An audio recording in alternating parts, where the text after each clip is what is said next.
कल की क्लास में हम लोगों ने एयर पॉल्यूशन और वाटर पॉल्यूशन के बारे में पढ़ा था। आज की क्लास में बेसिकली हम लोग सॉइल के बारे में पढ़ेंगे। ठीक है, सॉइल के पोल्यूशन के बारे में भी बातचीत करेंगे और सॉइल किस तरीके से बनी है इस बारे में भी हम बातचीत करेंगे। तो सॉइल एक ऐसा वर्ड है जो नो डाउट हम सभी लोगों को पता है ना। मिट्टी, अलग अलग प्रकार की मिट्टियाँ होती हैं। जैसे रिसेंटली अभी हम लोग जहाँ रहते हैं ये जगह काली मिट्टी है। ठीक है, यहाँ पे काली मिट्टी है। मेरी मम्मी का घर जहाँ पर है उस एरिया में काली मिट्टी भी है, बट अगर आप एक सर्टेन डेप्थ तक, ठीक है, अगर आप ज़मीन को डग करते हो, जैसे घर बनाते वक्त खोदना पड़ता है ना, तो वहाँ पे वाइट कलर की मिट्टी निकलती है, पता है। ठीक है, तो वहाँ पे वाइट कलर की मिट्टी है। हम लोग रायपुर गए थे, अब मिल रहा है कि रायपुर छोड़ो, नागपुर टू रायपुर के एंटायर जर्नी में हमने ये देखा कि जैसे ही छत्तीसगढ़ की बाउंड्री लगी है ना, जैसे महाराष्ट्र बॉर्डर ख़त्म हुआ और छत्तीसगढ़ बॉर्डर स्टार्ट हुआ, तो छत्तीसगढ़ से लाल मिट्टी शुरू हो गई। मतलब मैंने छत्तीसगढ़ की बाउंड्री जहाँ था कि अभी आप एक नए प्रदेश में जा रहे हैं, टिंग से मोबाइल की घंटी बजी, कह रहे छत्तीसगढ़ में आपका स्वागत है वगैरह वगैरह। तो ऐसे केस में वहाँ पे मैंने ये ऑब्जर्व किया कि वहाँ पे लाल कलर की मिट्टी है। तो जो मिट्टी, ये बेसिकली जो ये सॉइल है, ये इसका कोई ऐसा फिक्स नियम नहीं है कि पूरे दुनिया में आप लोगों को सेम कलर की सॉइल मिलेगी। Colour of soil varies. क्या मैडम कलर सिर्फ ऐसे ही है क्या, एवी है क्या? नहीं, कलर की अपनी एक इम्पॉर्टेंस है। जैसे हम लोग ये कहते हैं कि ब्लैक कलर की जो सॉइल होती है ना, ये ब्लैक कलर की सॉइल में कौन से वाले क्रॉप्स ज़्यादा बेटर तरीके से उग पाते हैं। जैसे कि आप लोगों का कपास, इसलिए तुम देखना हमारे विदर्भ में, महाराष्ट्र में, ठीक है, ये जो कॉटन है ये बहुत ज़्यादा उगता है। इसके अलावा ज्वार है ना, गेहूँ, आपका ये क्या कहते हैं, आपका सनफ्लावर, ये सब यहाँ पे बहुत उगता है। अच्छा, इसके अलावा जैसे अगर मैं रेड सॉइल की इंपॉर्टेंस के बारे में बात करूँ, तो रेड सॉइल पे फिर कौन से क्रॉप उगते होंगे, तो यहाँ पर आप लोगों का आलू वगैरह उगता है। ठीक है, यहाँ पे आपकी अलग अलग प्रकार की दालें आप लोगों की उगती हैं। ठीक है, अगर मैं वाइट सॉइल की बात करूँ कि हमारे इंडिया में जो भी जगह है ना, उस जगह पे आप लोगों की वाइट सॉइल है, तो वाइट सॉइल पे क्या कोई क्रॉप उगता है? नहीं, वाइट सॉइल क्रॉप के लिए अच्छी नहीं होती, बिल्कुल भी अच्छी नहीं होती। ये एक प्रकार से आप ये मान के चलो कि ये सैंडी सॉइल है, और सैंडी सॉइल में आप ज़्यादातर देखना आपको ये नारियल के पेड़, जैसे बीचेस वगैरह में, गोवा वगैरह में, केरल वगैरह में, साउथ इंडिया में, समुद्र किनारे, क्योंकि वहाँ पे सैंड बहुत ज़्यादा होती है, तो वहाँ पे आप देखना नारियल के पौधे होते हैं। तो ये जो वाइट सॉइल होती है या फिर जो सैंडी सॉइल होती है, ये आप लोगों के किसके लिए इंपॉर्टेंट होती है? ये उस प्रकार के कोकोनट वगैरह के लिए। बट जो हम लोगों का इस प्रकार का क्रॉप है, गेहूँ, चावल, दाल, है ना, सब्जियां, इनके लिए हमारे वाइट सॉइल प्रेफरेबल चॉइस नहीं है। तो सॉइल एक बेसिकली बहुत ही ज़्यादा इम्पॉर्टेंट कंपोनेंट है हमारे अर्थ का, बिसाइड वाटर, बिसाइड एयर। हमें लगता है कि यार पानी है, यार हमें लगता है कि हवा है, तो ही हम लोग यहाँ पर जिंदा हैं, बट ऐसा नहीं है। सॉइल है, इसकी वजह से भी हम जिंदा हैं। तुम जस्ट इमेजिन करो, जस्ट इमेजिन कि तुम्हारे आजू बाजू कोई सॉइल नहीं है, सिर्फ चट्टाने हैं, सिर्फ पत्थर है। पत्थरों पे तो कभी भी कोई भी आप लोगों का प्लांट नहीं उगेगा। प्लांट को अगर उगना है तो उसको सॉइल चाहिए है ना। तो बिना सॉइल के एक पत्थर पे तो ना प्लांट उगने लगना शुरू हो जाएगा। फिर अगर प्लांट नहीं उगेगा, आपको खाना कहाँ से मिलेगा? क्योंकि हमारी बॉडी के अंदर क्लोरोफिल पिगमेंट थोड़ी ना मौजूद है कि हम लोग फोटोसिंथेसिस करके खुद का खाना खुद बना लेंगे, नहीं। तो देयरफॉर सॉइल हम लोगों के लाइफ में उतनी ही ज़्यादा इम्पॉर्टेंट रखता है जितनी ज़्यादा इम्पॉर्टेंस हम लोगों की लाइफ में पानी, ठीक है, या फिर हवा रखती है। बट द पॉइंट इज कि आखिर मैडम ये सॉइल बना कैसे होगा? ठीक है, तो देखो सॉइल के फॉर्मेशन के बारे में अगर हम लोग बातचीत करें तो सॉइल का जो फॉर्मेशन है वो एक ही टॉपिक से बहुत ही आसानी से समझा सकता है। वो फॉर्मेशन है इसका वेदरिंग, वेदरिंग ऑफ रॉक्स। मतलब सॉइल बनता है रॉक्स की या चट्टानों की वेदरिंग से। अब मैडम ये रॉक का मतलब तो हमें समझता है, बट ये वेदरिंग का मतलब क्या होता है? वेदरिंग वर्ड का मतलब है हॉट एंड कोल्ड, मतलब दोपहर के वक्त, सुबह के वक्त पत्थरों का गर्म होना, रात के वक्त आप लोगों के इन पत्थरों का क्या होना, टूट जाना, मतलब ठंडा हो जाना। गर्म होना, ठंडा होना, गर्म होना, ठंडा होना। जब ये प्रोसेस लॉन्ग टाइम तक, बहुत समय तक चलती रहती है तो पत्थर बेसिकली इस प्रोसेस को नहीं सहन कर पाता है और उसमें क्रैक्स डेवलप हो जाते हैं। फिर इन्हीं क्रैक्स में आपने ज्योग्राफी में पढ़ा होगा कि सॉइल आके, मिट्टी विट्टी आके कहीं से भर जाती है और क्रैक्स और बड़े हो जाते हैं, प्लांट्स की ग्रोथ वहाँ होने लगती है, क्रैक्स और बड़े हो जाते हैं उनके रूट्स की वजह से। अगेन हॉट एंड कोल्ड वाली प्रोसेस रिपीटेडली कंटिन्यूसली चलती रहती है, क्रैक्स बड़े होते रहते हैं और क्रैक्स डेवलप होते हैं। फाइनली धीरे धीरे धीरे धीरे धीरे धीरे समय के साथ साथ आप लोगों के जो बड़े बड़े रॉक्स हैं, ये बड़े बड़े रॉक्स धीरे धीरे क्या होने लगते हैं, टूटने लगते हैं, वेरियस फिजिकल प्रोसेसेस की वजह से, वेरियस केमिकल प्रोसेसेस की वजह से, वेरियस बायोलॉजिकल प्रोसेस की वजह से। और जब ये टूट के छोटे छोटे छोटे छोटे छोटे छोटे टुकड़ों में टूट जाते हैं तो इसी को हम लोग क्या कहते हैं, सॉइल कहते हैं। बट ये कोई एक सडन प्रोसेस नहीं है कि आज यार मेरे घर के बाहर ना बहुत तेज धूप निकली थी तो आज तो एकदम गरम चटक मेरा पत्थर हो गया होगा। अब कल देखना इसी गरम चटक पत्थर में जब रात में ठंडा ठंडा चंद्रमा, मतलब टेम्परेचर लो डाउन होगा तो देखना कल यहाँ मिट्टी बन जाएगी, मेरा पत्थर टूट जाएगा। ऐसा नहीं होता। इस प्रोसेस को होने के लिए बहुत ज़्यादा वक्त लगता है। ऐसा नहीं होता कि प्रोसेस अचानक से रातों रात होगी। It takes a very very very very million of years in order to create a soil। ठीक है, हम लोगों की जो अर्थ की आउटर मोस्ट लेयर है, जिसमें हम लोग रहते हैं, जिसमें हम घर बनाते हैं, जिसमें हम खेती करते हैं, जिसमें हम गड्ढा खोद के पानी निकालते हैं, this outer most layer of the earth is basically known as crust. इस आउटर मोस्ट लेयर को हम लोग क्या कहते हैं, क्रस्ट कहते हैं। तो यहाँ से आप लोगों को क्वेश्चन पूछा जा सकता है, क्या, डिफाइन क्रस्ट। तो आपको पता होना चाहिए यार कि क्रस्ट आखिर कहा किसको जाता है। और ये क्रस्ट यानी कि ये सॉइल अचानक से नहीं बनती है। इस क्रस्ट या फिर इस सॉइल को बनने के लिए काफ़ी ज़्यादा समय लगता है। और ये जो क्रस्ट रहती है ना, ये काफ़ी न्यूट्रिटिव रहती है। इसमें अलग अलग प्रकार के मिनरल्स रहते हैं जो कि एक प्लांट की ग्रोथ के लिए ज़रूरी है। बट द पॉइंट इज कि मैडम ये सॉइल के पास मिनरल्स आए कहाँ से? तो देखो, सॉइल रॉक से बनी है और रॉक्स के अंदर बेसिकली मिनरल्स हैं। ठीक है, रॉक्स के अंदर बेसिकली क्या है, मिनरल्स हैं। हमारे अर्थ के अंदर अलग अलग प्रकार के मिनरल्स पाए जाते हैं in the form of rocks. तो रॉक्स के अंदर ये मिनरल हमारे अर्थ से होते हैं। और जब इसी रॉक को टूट जाता है, ये रॉक, जब ये रॉक सॉइल में कन्वर्ट हो जाता है, तो सॉइल में कन्वर्ट होने के बाद यही सारे मिनरल्स उस पर्टिकुलर सॉइल के अंदर आ जाते हैं, जो कि हमारे प्लांट की न्यूट्रिटिव वैल्यू को इंक्रीज करते हैं। प्लांट्स को अच्छे अच्छे न्यूट्रिशन मिलते हैं और प्लांट उस पर्टिकुलर न्यूट्रिशन को लेता है, एक अच्छा हेल्दी क्या बनाता है, आप लोगों का फ्रूट बनाता है।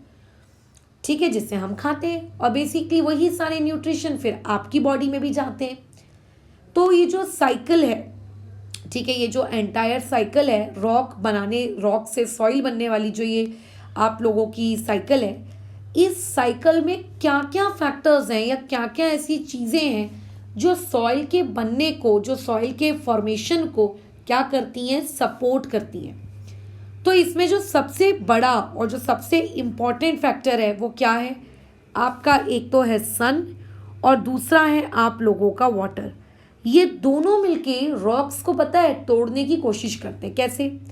जैसा कि मैंने बताया, जब दोपहर का वक्त होता है तो दोपहर के वक्त होता क्या है कि आप लोगों का जो सन है, उस सन की हीट एनर्जी की वजह से ड्यूरिंग द डे आप लोगों का जो रॉक होता है वो गर्म होके एक्सपैंड होने लगता है, मतलब दूर फैलने लगता है, एक्सपैंड, है ना। लेकिन जब रात होती है तो रात की वजह से जब माहौल ठंडा हो जाता है, आपका रॉक ठंडा हो जाता है और ये कॉन्ट्रैक्ट होने लगता है। अब देखो कैसा है, रॉक कोई स्प्रिंग के जैसा नहीं है, या रॉक कोई इलास्टिक बैंड के जैसा नहीं है, या रॉक कोई रबर के जैसा नहीं है कि तुमने उसको बोला लंबा हो जा तो लंबा हो गया, तुमने उसको बोला छोटा हो जा तो छोटा हो गया। वो एक कठोर चीज़ है यार, वो एक सॉलिड है, उसमें पार्टिकल्स एक दूसरे के बहुत ही टाइटली पैक है। सन की वजह से कुछ पार्टिकल्स खुद को कॉन्ट्रैक्ट करने की कोशिश करते हैं, खुद को एक्सपैंड करने की कोशिश करते हैं। मून की वजह से कुछ चीज़ें अपने आप को क्या करने की कोशिश करती हैं, अपने आप को कॉन्ट्रैक्ट करने की कोशिश करती हैं। बट इसका ये मतलब नहीं होता कि सारे के सारे रॉक के अंदर के पार्टिकल्स खुद को एक्सपैंड करेंगे या सारे के सारे पार्टिकल्स खुद को कॉन्ट्रैक्ट करेंगे। कुछ पार्टिकल्स ऐसे भी होते हैं जो खुद को एक्सपैंड करना नहीं चाहते, जो खुद को कॉन्ट्रैक्ट करवाना नहीं चाहते, रेजिस्ट करते हैं, हमको नहीं जाना है, हमको नहीं जाना है, हमको नहीं जाना है। जैसे कई बार क्या होता है, अपन लोग ज़बरदस्ती किसी चीज़ को खोलने की कोशिश करते हैं। जैसे दवाई के जो ढक्कन होते हैं, कई बार वो खुलते नहीं है, तो अपन क्या करते हैं, उसको ताकत लगा के ओपन करने की कोशिश करते हैं। और कई बार वो ऐसे ताकत लगा के ऐसे ओपन हो जाते हैं कि बेचारे उनके ढक्कन वापस कभी नहीं लगते, उनकी जो ग्रिप होती है वो टूट जाती है। तो जब आप किसी भी सॉलिड चीज़ के साथ ज़बरदस्ती करने की कोशिश करते हो कि तुझे तो एक्सपैंड होना है, तुझे तो कंप्रेस होना है, तो अगर उसके पार्टिकल्स उस मोशन को करना नहीं चाहते बट आप बार बार उनके साथ ज़बरदस्ती कर रहे हो, तो उसकी वजह से वहाँ पे क्या हो जाते हैं, क्रैक्स डेवलप हो जाते हैं, क्योंकि वो टूट जाते हैं, है ना, वो क्या हो जाते हैं, टूट जाते हैं। लेकिन ये ऐसा नहीं होता है कि ये प्रोसेस अचानक से हो गई। इस प्रोसेस को होने के लिए क्या लगता है, वक्त लगता है। अच्छा, क्रैक डेवलप हो गए, लेट्स से मान के चलिए ये एक क्रैक यहाँ पे डेवलप हो गया। अब क्या होता है मैडम इस क्रैक के डेवलप होने की वजह से? अब देखो, इस क्रैक के डेवलप होने की वजह से टोटल दो चीज़ें होती हैं। सबसे पहली चीज़ें क्या होती हैं? सबसे पहली चीज़ ये होती है कि इस क्रैक के अंदर बारिश का पानी चला जाता है। इसके अंदर क्या चला जाता है, बारिश का पानी, या फिर हमारे एटमॉस्फेयर में जो भी वाटर वेपर्स होते हैं, अगर मान लेते हैं वो कंडेंस हो गए, तो इसके अंदर क्या हो जाता है, वाटर जाके जमा हो जाता है ना। इसके अंदर क्या हो जाता है, पानी जमा हो जाता है। और रात के वक्त अगेन माहौल जब ठंडा हो जाता है तो ये पानी क्या हो जाता है, फ्रीज हो जाता है। तुम देखना, अगर आपके फ्रीज़र में बॉटल है और उस बॉटल को आपने पानी भर के रख दिया है, उसके अंदर बर्फ़ जम जाती है। बर्फ़ जमने के बाद अगर मान लेते हैं बर्फ़ खुद को क्या करती है, एक्सपैंड करती है। बर्फ़ कभी खुद को जमने के बाद एक्सपैंड करती है, मतलब जितनी स्पेस उसको रहने के लिए चाहिए वो उसको उससे ज़्यादा चाहिए होती कि मैं फैल कर बैठूंगी, तो बर्फ़ खुद को एक्सपैंड करती है। तो बेसिकली बर्फ़ अगर खुद को एक्सपैंड करती है तो वो क्रैक को धक्का लगाती है, ये इस तरीके से।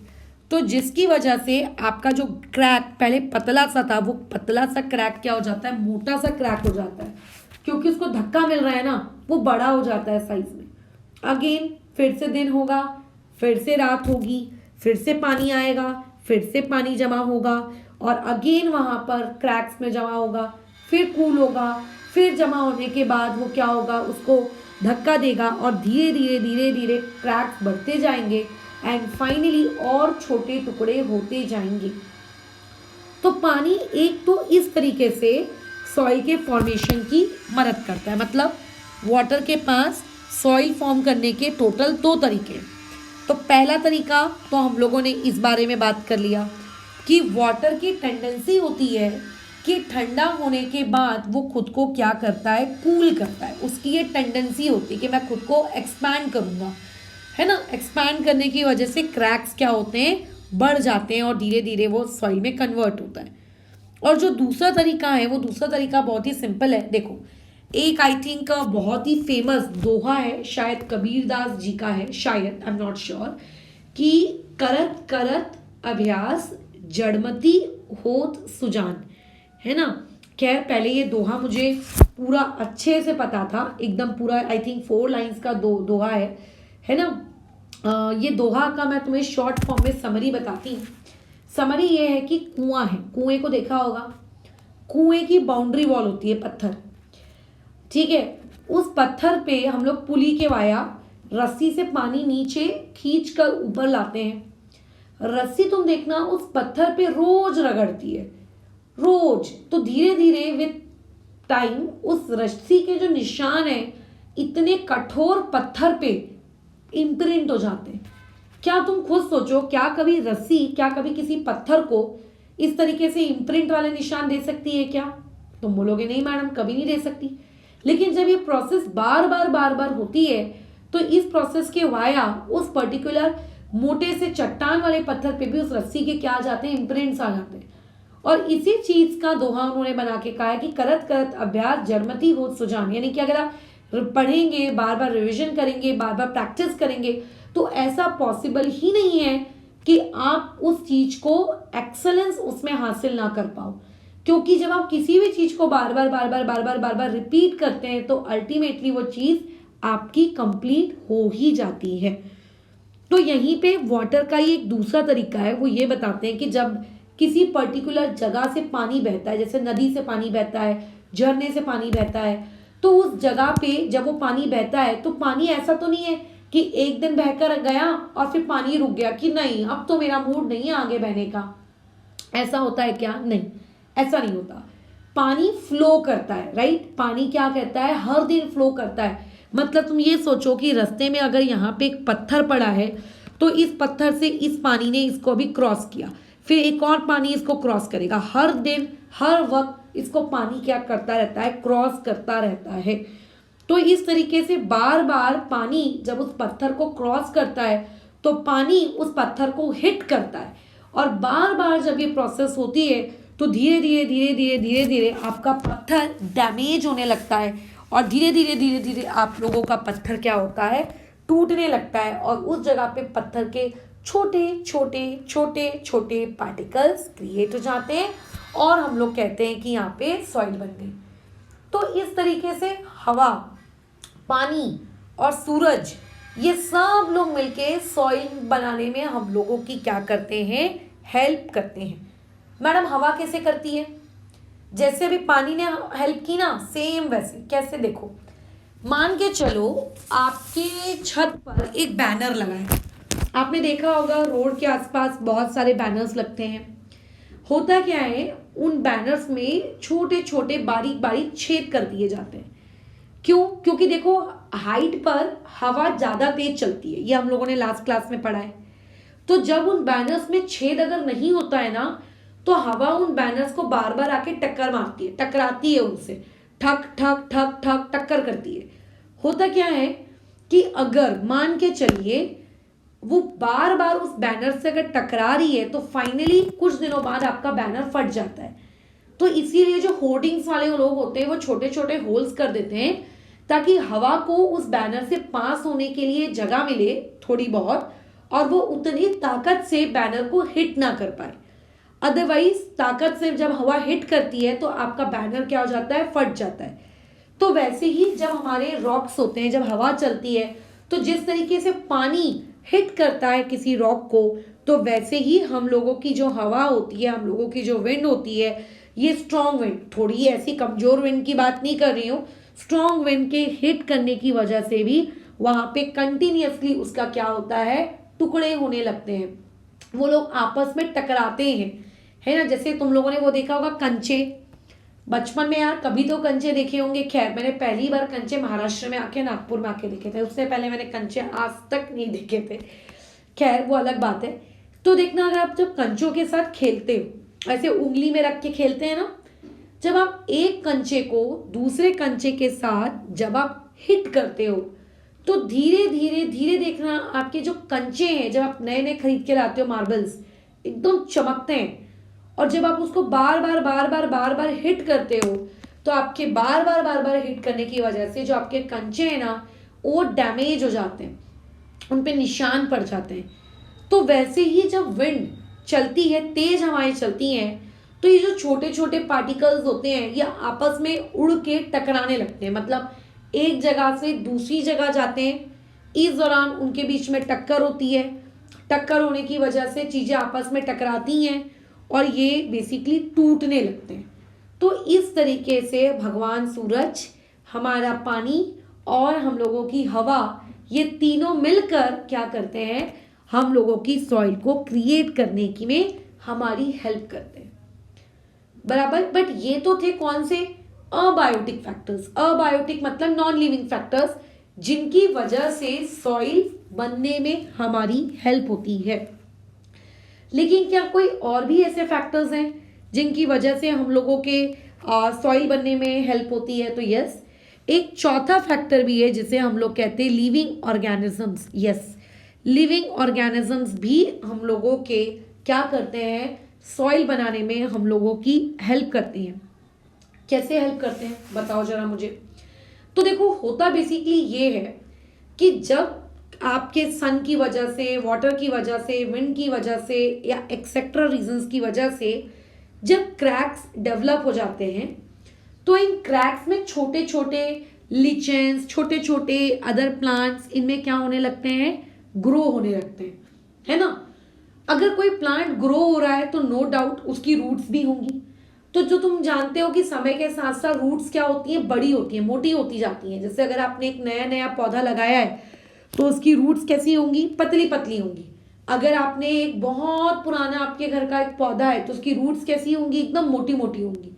तो जैसे जैसे वो प्लांट्स ग्रो होता है उसकी रूट जो है वो मोटी मोटी होती जाती है, और मोटी मोटी रूट होने की वजह से, वो रूट मोटी होने की वजह से क्या होता है, आप लोगों का जो प्लांट होता है उसके प्लांट के क्रैक्स को वो पुश करती हैं, दूर फेंकती हैं कि हटो हटो, हमें रहने के लिए जगह दो। और धीरे धीरे धीरे धीरे आपकी ये क्रैक्स बड़े होने लगते हैं।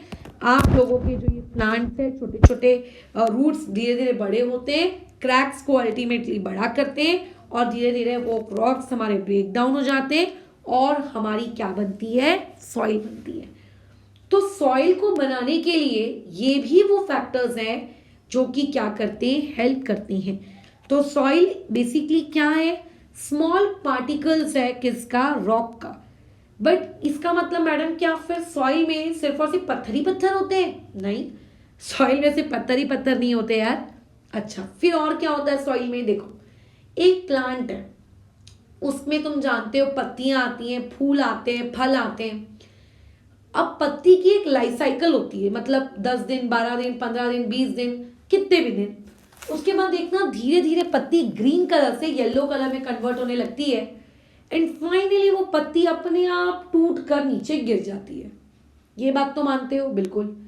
तो जब वो पत्ती नीचे जाकर जमीन पे गिरी, तो क्योंकि पत्ती एक लिविंग ऑर्गेनिज्म है, तो वो धीरे धीरे डिकम्पोज होगी, और धीरे धीरे डिकम्पोज होने के बाद वो मिट्टी में मिल जाएगी, और आपको कुछ दिनों बाद पत्ती नीचे गिरी भी थी इसका कोई नामो निशान नहीं दिखेगा। सेम हमारे अर्थ प्लैनेट में बहुत सारे माइक्रो ऑर्गेनिजम्स हैं जिनकी लाइफ खत्म होती है, उनकी डेथ हो जाती है। जैसे कहीं पे आप देखते हो कहीं चूहा लेग से मर गया, कहीं कॉकरोच मर गया, वगैरह वगैरह। तो ये जो लिविंग ऑर्गेनिजम्स है, आफ्टर देयर डेथ इन्हें कोई दफनाता तो है नहीं, है ना। जैसे अगर कहीं तुम्हें लेग से कॉकरोच मरा हुआ दिखा तो तुम उसको दफनाते तो हो नहीं कि अच्छा उसके लिए छोटा सा गड्ढा खोदे हो, फिर उसके अंदर उसको दफनाए हो, है ना। ऐसा तो करते नहीं हो। वो धीरे धीरे उसकी बॉडी डिकम्पोज होती है और वो अगेन आपके सॉइल में मिक्स हो जाती है। तो हमारी सॉइल में बहुत सारे डिकेड लिविंग ऑर्गेनिजम्स होते हैं जो कि मर जाते हैं और डिकम्पोज हो जाते हैं, और डिकम्पोज होने के बाद वो मिट्टी में मिक्स हो जाते हैं। तो that particular thing is known as humus. तो यहाँ से क्वेश्चन आ सकता है आप लोगों को, डिफाइन ह्यूमस। तो हमारी सॉइल में सिर्फ ये कहना कि हमारी सॉइल में सिर्फ और सिर्फ पत्थर होते हैं, नो। हमारी सॉइल में बहुत सारे छोटे छोटे डेड ऑर्गेनिजम्स, डिकेड ऑर्गेनिजम्स होते हैं जिन्हें हम लोग क्या कहते हैं, ह्यूमस कहते हैं। और इसके अलावा कभी कभी हम लोगों की सॉइल में छोटे छोटे माइक्रोस्कोपिक ऑर्गेनिजम्स भी होते हैं, है ना। जैसे कुछ अर्थवॉर्म्स लेग से वहाँ पे मौजूद है ना। अच्छा, क्या ये ह्यूमस हमारी सॉइल के लिए इंपॉर्टेंट होता है? हाँ यार, ये ह्यूमस तो हम लोगों की सॉइल के लिए सबसे ज़्यादा इंपॉर्टेंट होता है, पता है, सबसे ज़्यादा इंपॉर्टेंट होता है। ये ह्यूमस से फायदे क्या क्या है? देखो, ह्यूमस वो चीज़ है जिसके होने की वजह से आपकी सॉइल के अंदर क्या होता है, हवा चली जाती है, पता है।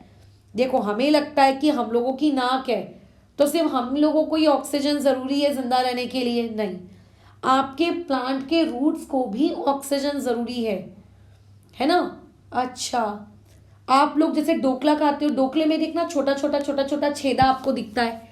तो मान के चलो कि अगर आपकी सॉइल में ह्यूमस होता है तो ये ह्यूमस आप लोगों की सॉइल को क्या कर देता है, पोरस बना देता है, जिसकी वजह से एकदम डीप तक, अंदर तक क्या होते हैं, आप लोगों के पानी जा सकता है, आप लोगों की हवा जा सकती है ना, बराबर। अच्छा, तो जिससे सॉइल को क्या होता है, एक अच्छा माहौल मिलता है और उसकी वजह से आप लोगों का क्या होता है, प्लांट अच्छे तरीके से ग्रो होता है। बल्कि कई बार सॉइल में ह्यूमस नहीं होता है, तो सॉइल में ह्यूमस नहीं होने की वजह से कई बार जो किसान लोग होते हैं वो अलग से ह्यूमस प्रिपेयर करके क्या करते हैं, सॉइल को बनाते हैं, उसके ऊपर ह्यूमस डालते हैं। ह्यूमस की वजह से ही सॉइल की जो क्वालिटी होती है ना, बराबर, आप लोगों का क्या होता है, अच्छी होती है। सॉइल की क्वालिटी किसकी वजह से होती है, ह्यूमस की वजह से। जितनी अच्छी क्वालिटी का आपका सॉइल होगा, आप लोगों को उतने कम केमिकल फर्टिलाइजर, उतने कम आप लोगों को पेस्टिसाइड डालने पड़ेंगे और उतनी आपकी अच्छी क्या होगी, साइकिल, मतलब आपके क्रॉप की साइकिल उतनी अच्छी होगी, उतने अच्छे आपको फ्रूट मिलेंगे। अदरवाइज क्या होगा, अगर आपकी सॉइल अच्छी नहीं होगी तो आप सॉइल के अंदर न्यूट्रिएंट्स ऐड करवाने के लिए बाहर से फर्टिलाइजर डालोगे, बाहर से इंसेक्टिसाइड, पेस्टिसाइड वगैरह वगैरह डालोगे। जो केमिकल्स आपके सॉइल के अंदर छोटे छोटे माइक्रो ऑर्गेनिजम्स रहते हैं, जैसे कि अर्थवर्म, ये मार डालते हैं। देखो, अगर मैं तुमको भी केमिकल दूंगी या मैं खुद भी केमिकल खाऊंगी, तो ये केमिकल मेरी बॉडी के अंदर जाने के बाद क्या होगा, मेरे को मारेगा ना। मुझे एक समय के साथ हो सकता है कोई केमिकल इतना डेंजरस हो जिसे खाने के बाद मैं मर जाऊं। तो ये जो केमिकल्स हम यूज करते हैं आर्टिफिशियल तौर पर सॉइल की फर्टिलिटी को इंक्रीज करने के लिए, ये केमिकल्स आपके सॉइल के अंदर की फर्टिलिटी को क्या कर देते हैं, बोलो, कम कर देते हैं। अर्थवर्म को क्या कर देते हैं, मार डालते हैं। अगर आप इनका बहुत ज़्यादा एक्सेसिव अमाउंट में अगर आप यूज़ करते हो तो ये सॉइल की फर्टिलिटी को इंक्रीज नहीं करते, बल्कि समय के साथ साथ आपकी जो सॉइल होती है ना, वो धीरे धीरे धीरे धीरे धीरे धीरे क्या होने लगती है, बंजर होने लगती है ना। ये क्या होने लगती है, बंजर होने लगती है। और इसी पर्टिकुलर चीज को हम लोग क्या कहते हैं, सॉइल पोल्यूशन कहते हैं। मतलब जिस तरीके से वाटर पोल्यूशन होता है, जिस तरीके से एयर का पोल्यूशन होता है, उसी तरीके से सॉइल पोल्यूशन होता है। तो यहां से क्वेश्चन आपको बना के पूछा जा सकता है, डिफाइन सॉइल पोल्यूशन। सो आपको क्या लगता है कि पोल्यूशन, सॉइल पोल्यूशन क्या है? तो सॉइल पोल्यूशन का मतलब ये होता है कि उस सॉइल के अंदर जो माइक्रोब्स थे, जो अच्छे माइक्रोब्स थे, उनका मर जाना, उनका रिमूव हो जाना, सॉइल की फर्टिलिटी का समय के साथ साथ खत्म होना, सॉइल के अंदर की न्यूट्रिटिव वैल्यू खत्म होना, या फिर सॉइल के अंदर जो अच्छी चीजें हैं वो गायब हो जाना, या सॉइल के अंदर किसी प्रकार की हार्मफुल चीजों को ऐड कर देना। ये सारी की सारी चीजें किस कैटेगरी में आती हैं, सॉइल पोल्यूशन के अंडर में आती हैं। सॉइल पोल्यूशन से होगा क्या, क्या हमें किस तरीके से भी सॉइल पोल्यूशन से कुछ नुकसान पहुंच सकता है? क्यों नहीं पहुंच सकता है यार, नुकसान सॉइल पोल्यूशन से डेफिनेटली पहुंच सकता है। आप उसी सॉइल में आप क्या उगाओगे, सब्जी उगाओगे। अगर उस सॉइल में कोई हार्मफुल केमिकल रहा तो वो आपकी सब्जी के अंदर जाएगा, उस सब्जी को आप कंज्यूम करोगे, बेसिकली वो हार्मफुल केमिकल आपकी बॉडी के अंदर जाएगा और आपको डिसीज फैलाएगा। So soil pollution is very very dangerous, है ना। इसीलिए हमें मैक्सिमम टाइम कोशिश क्या करनी चाहिए कि हम केमिकल फर्टिलाइजर्स का या किसी भी केमिकल सब्सटेंस का मिनिमम प्रयोग करें, राइट। या फिर हम लोग क्या करें, खाद खुद बनाएं। हम लोग अर्थवॉर्म को सॉइल के अंदर डालें जो कि सॉइल को ह्यूमस प्रोवाइड करे, या फिर हम लोग कुछ ऐसी चीजें सॉइल के साथ मिक्स करें जिससे सॉइल की बिना केमिकल्स के भी उसकी न्यूट्रिटिव वैल्यू क्या हो, आप लोगों की बढ़े। ठीक है, तो होता कैसा है कि हम लोग जो खेती बाड़ी करते हैं, जो हम सब्जी वब्जी उगाते हैं, ये सब्जियां सारी की सारी हम लोग अर्थ की टॉप लेयर पे उगाते हैं, क्योंकि टॉप लेयर में ह्यूमस होता है पत्थर वगैरह के अलावा, है ना। हम लोग किस में उगाते हैं, टॉप सॉइल में उगाते हैं। तो ये टॉप सॉइल की आप लोगों की डेफिनेशन है, तो ये आप लोगों को आ सकता है। तो आप लोगों की टॉप सॉइल जितनी ज़्यादा अच्छी होगी, आप लोगों की जो फसल है वो भी उतनी अच्छी होगी। बट कई बार होता क्या है, आपने ऐसा ऑब्जर्व किया होगा कि जो टॉप सॉइल आपकी होती है वो धीरे धीरे धीरे धीरे धीरे धीरे गायब होने लगती है ना, बराबर। तो अगर मान लेते किसी रीजंस की वजह से अगर टॉप सॉइल गायब हो गई, अब तुम मुझसे पूछोगे कि मैडम क्यों गायब होगी, उसके कोई पाँव थोड़ी ना है जो चलते चलते खुद ही गायब हो जाएगी, राइट। मैं मानती हूं कि सॉइल के कोई पाँव नहीं है, बट खैर हम बातचीत करेंगे कि आखिर सॉइल कैसे गायब होगी। बट मान के चलो अगर टॉप सॉइल गायब हो गई, तो गायब होने की वजह से अगर टॉप सॉइल ही नहीं रहेगा तो आप प्लांट्स कैसे उगाओगे, आपका वेजिटेशन कैसे होगा, राइट। तो आपके पास फसल आपकी कम हो जाएगी, आप मिट्टी नहीं रहेगी तो आप कैसे फसल उगाओगे। और फिर हम लोग कहते हैं यार हमारी जमीन तो बंजर हो गई, चलो छोड़ो जान दो, अब इसमें खेती नहीं की जा सकती। तो टॉप सॉइल का होना is very important. But the point is madam कि आखिर ये सॉइल गायब कैसे हो सकती है। तो देखो सॉइल के गायब होने के रीजन सुनो क्या क्या हो सकते हैं। मान के चलते हैं बहुत तेज पानी आया है ना, तो आप लोगों की जो सॉइल है ये कैसे कैरिड आउट हो सकती है, फ्लोइंग वाटर या विंड की वजह से, है ना। विंड की वजह से क्या हो जाएगी, चली जाएगी बहकर। अगर उस पर्टिकुलर जगह से वो सॉइल चली गई तो उस पर्टिकुलर जगह पे तो उसका टॉप लेयर एक्सपोज हो गया, वो तो है ही नहीं अब। तो इस तरीके से सॉइल क्या हो गई, आपकी गायब हो गई। तो किसकी वजह से सॉइल गायब हो सकती है, बाढ़ वगैरह कभी आ जाए उसकी वजह से हो सकती है, बहुत तेज अगर आंधी तूफान चले उसकी वजह से हो सकती है। अच्छा, और एक पता है दूसरा रीजन भी हो सकता है। दूसरा रीजन क्या है, डिफॉरेस्टेशन। मैडम डिफॉरेस्टेशन सॉइल से कैसे रिलेटेड है। डिफॉरेस्टेशन का मतलब होता है पेड़ों को काटना, ठीक है। डिफॉरेस्टेशन का मतलब होता है पेड़ों को काटना, राइट। पेड़ों को काटने से भी आप लोगों का सॉइल क्या होता है, गायब हो जाता है। एंड तुम्हें मैं बता दूं इस तरीके से जब सॉइल गायब हो जाता है उसका टॉप लेयर, इसको साइंस की भाषा में कहते हैं सॉइल इरोजन। और इस सॉइल इरोजन के लिए सिर्फ तेज हवा या सिर्फ तेज पानी ये नहीं है, डिफॉरेस्टेशन भी ये एक रीज़न है जिसकी वजह से क्या होता है, आप लोगों का सॉइल इरोजन होता है। कैसे मैडम, कैसे सॉइल इरोजन होता है। देखो हम जानते हैं कि पेड़ों में जड़ होती है। अगर आप किसी पेड़ को हिलाना चाहो पकड़कर जोर जोर से, पेड़ अपनी जगह से नहीं हिलता है, ये तो मानते हो। हाँ मैडम ये तो हम मानते हैं। इसका मतलब पेड़ की जो रूट्स होती हैं वो रूट्स उसको अपनी पोजीशन पर बहुत ही ज़्यादा टाइटली क्या करके रखती हैं, होल्ड करके रखती हैं, है ना, उसको पकड़ के रखती हैं, बराबर उसको क्या करके रखती हैं, उसको पकड़ के रखती हैं, राइट, कि भैया यहाँ से नहीं हिलना, यहीं पे रहो। तो अल्टीमेटली जो रूट्स के आजू बाजू की सॉइल है ना, वो रूट्स के आजू बाजू की सॉइल आप लोगों की कभी भी क्या नहीं होती, क्या नहीं होती, आप लोगों की वो जो सॉइल जो रहती है वो भी वहां पे चिपकी हुई रहती है, ठीक है। वो सॉइल भी आप लोगों की क्या रहती है, वहां पे चिपकी हुई रहती है। क्यों, क्योंकि वहां पे रूट्स है। अगर आप एक प्लांट को या एक ट्री को अगर आप क्या कर देते हो, काट देते हो, ठीक है, अगर आप क्या करते हो, आप उसको मान लेते हैं काट देते हो, तो आपके काट देने की वजह से उसकी रूट वहां से हट गई। और अगर उसकी रूट वहां से हट जाती है तो अब रूट ही नहीं है तो सॉइल को कौन पकड़ेगा, तो सॉइल अब पकड़ भी नहीं आती। और ऐसे केस में क्या हो जाता है, आप लोगों का अगर थोड़ा सा भी पानी आए तो सॉइल एकदम बह जाती है, फट फट फट फट फट फट फट, आपकी सॉइल पूरी बह जाती है, पता है, आपकी सॉइल पूरी निकल के चली जाती है पूरी तरीके से।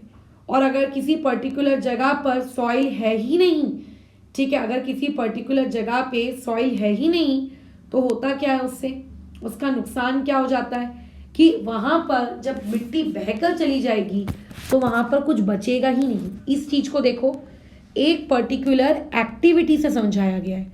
एक लकड़ी को थोड़ा सा स्लैंट पोजीशन पर रखा, उसके ऊपर मिट्टी लगाई और इस पहले वाले प्लैंक में उसके ऊपर पौधे लगा दिए। फिर उन्होंने एक दूसरा प्लैंक लिया, उसके ऊपर उन्होंने मिट्टी डाली और उस पर कोई पौधे नहीं लगाए, लेकिन ऊपर से उन्होंने पानी डालना शुरू किया। तो क्या देखते हैं कि यहाँ पर देखो पूरी मिट्टी नीचे बहकर आ गई और यहाँ पे मिट्टी नीचे बहकर नहीं आई है। इट शोज दैट, ये बताता है कि जो रूट्स होती हैं, भले ही आपका प्लांट छोटे से छोटा ही क्यों ना रहे, आपको वहां पे वो रूट्स जो होती हैं उस सॉइल को होल्ड करके रखती हैं ताकि सॉइल इरोजन नहीं हो। तो मैडम अब हम क्या करें? अगर मान लेते हैं कोई ऐसी हिल है, इस हिल पे अगर हम लोग चाहते हैं कि इस हिल की मिट्टी बहकर नीचे ना आए, आपने सुना होगा कुछ सालों पहले, आई थिंक 6 to 7 years पहले, या फिर होता रहता है, आप थोड़ा सा गूगल सर्च करना, आप लोगों का पुणे के तरफ एक बहुत बड़ा आप लोगों का जो पहाड़ है वो खिसक गया था, पता है, अपनी जगह से। उस पहाड़ के ऊपर की जितनी मिट्टी थी उसको कहते हैं भूस्खलन, कहते हैं उसको, भूस्खलन कहते हैं आई थिंक हिंदी में। आप यूट्यूब पे भी सर्च करोगे ना, कई बार ऐसा आपको देखने का मिलेगा कि नदी किनारे जो बड़े बड़े घर है वो अचानक से नदी के अंदर ढह गए। ऐसा क्यों होता है यार? क्योंकि उनके पास की जो सॉइल होती है वो सॉइल पकड़ने के लिए, उसके रूट्स को होल्ड करने के लिए वहां पे कोई है ही नहीं, तो सॉइल पूरी लूज हो जाती है। और थोड़ा सा भी अगर पानी का प्रेशर आए, विंड का प्रेशर आए, या घर का प्रेशर आए, या किसी भी प्रकार का प्रेशर आए तो वो बह जाती है। तो ऐसा भूस्खलन हुआ था और एक पूरा का पूरा गांव उस पहाड़ के नीचे दब गया था, पता है। तो अगर आप चाहते हो कि पहाड़ पे इस तरीके के हिली रीजन पे इस तरीके से सॉइल इरोजन ना हो, तो क्या करेंगे हम? आप यहाँ पे क्या करिए, आप यहाँ पे प्लांट्स को ग्रो करिए। क्यों प्लांट्स को आप ग्रो करिए? क्योंकि जब आप प्लांट को ग्रो करेंगे तो उसकी जो रूट्स हैं वो रूट्स उस सॉइल को पकड़ के रखेंगी, ठीक है। और दूसरा आप यहाँ पे एक और तरीका कर सकते हैं कि जगह जगह पे थोड़ी थोड़ी दूरों पे आप गड्ढे बनाए छोटे छोटे। क्यों? ताकि अगर मान के चलते हैं ऊपर की सॉइल अगर गिरती भी है तो उस गड्ढे में जाके गिर जाए, है ना। ये भी आप कर सकते हो ताकि आप इस तरीके के हिली एरिया से सॉइल के इरोजन को क्या कर सको, प्रिवेंट कर सको। डन। तो ये हमारा एक छोटा सा टॉपिक था जिसमें हमने सॉइल इसके बारे में पढ़ा। इससे रिलेटेड देखो 3 क्वेश्चंस हैं जो डेफिनेटली स्कूल एग्जाम्स में पूछे जा सकते हैं। सॉइल कैसे बनती है, सॉइल इरोजन क्या होता है, क्या क्या तरीके हैं जिनसे आप सॉइल इरोजन को बचा सकते हो। तो ये था पूरा का पूरा चैप्टर का एक सेकेंड पार्ट। पहला पार्ट था क्लाउड के बारे में पढ़ना, एयर के कंपोजिशन के बारे में पढ़ना, रेन के बारे में पढ़ना। दूसरा पार्ट ये पोल्यूशन से रिलेटेड पढ़ना, एयर वाटर सॉइल के बारे में। अब जो तीसरा पार्ट है, इस तीसरे पार्ट में आप बायो जियो केमिकल साइकिल्स पढ़ेंगे, अलग अलग प्रकार की साइकिल्स पढ़ेंगे। इनमें से कुछ साइकिल्स हो सकता है आपने छोटी क्लासेस में भी पढ़ के रखी हो, जिनमें आपको वाटर साइकिल पढ़ना है, आपको नाइट्रोजन साइकिल पढ़ना है, आपको कार्बन साइकिल पढ़ना है, आपको ग्रीन हाउस इफेक्ट क्या होता है ये पढ़ना है, आपको ऑक्सीजन साइकिल पढ़ना है, और आपको ओजोन लेयर पढ़ना है, ठीक है। तो नेक्स्ट क्लास से अभी हम लोग एक एक करके इन साइकिल्स की तरफ मूव करेंगे, इन साइकिल्स के बारे में हम लोग पढ़ेंगे। फिलहाल अभी इस डिस्कशन को हम लोग यहाँ रोकते हैं। आज की क्लास में हमने किसके बारे में पढ़ा? सॉइल के बारे में पढ़ा। तो ध्यान रखना क्या क्या डेफिनेशंस पूछी जा सकती हैं। ह्यूमस पूछा जा सकता है ना, टॉप सॉइल की डेफिनेशन आपसे पूछी जा सकती है। कौन कौन से फैक्टर्स हैं जो सॉइल को फॉर्म करते हैं, वाटर, एयर, वाटर के 2 टाइप्स होते हैं, है ना। इनसे बहुत सारे क्वेश्चन फ्रेम किए जा सकते हैं। तो क्वेश्चंस किस तरीके से फ्रेम होंगे ये मैं आपको अलग से नोट्स दूंगी ताकि